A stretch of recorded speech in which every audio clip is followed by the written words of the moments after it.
You might not realize this, but athletes could make me look really bad just about any time they wanted to. I mean, look, every time I ask a question, they have a chance to bury me, but they don't because I've taken the time to build relationships. And that came in really handy when Doug Baldwin was a rookie.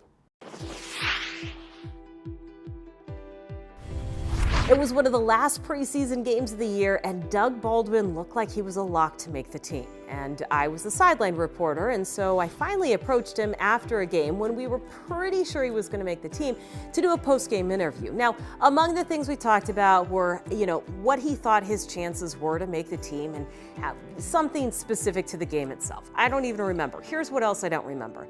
The exact question that I asked that was the worst question in the world, but at the time it was coming out of my mouth, I knew it was the worst question in the world. Like, it went from here to here and it zigzagged around and I couldn't actually make the point and I have zero idea what the point was. And I just looked at Doug with this face that went, oh my gosh, because I'm live on the radio at this point and everything sounds horrible.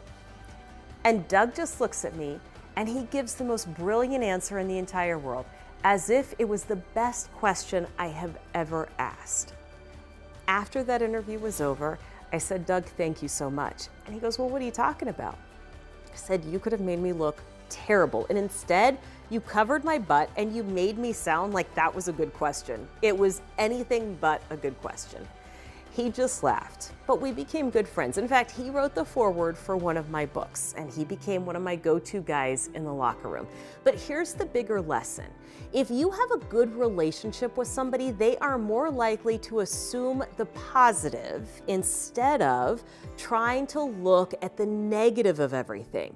If every time you speak, somebody is trying to figure out how to bury you or how to take that out of context or how to make that worse than you actually meant it to be, that's a problem. And it's going to come back to bite you in your career.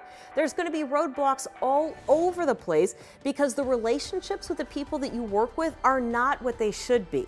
I know it doesn't seem important, but it's hugely important because the people around you make a big difference in how you are seen and your effectiveness at work.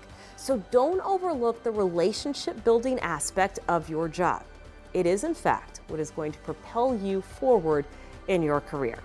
But that's just how I've gone about doing it. I would love to hear your stories. Make sure you leave them in the comments below.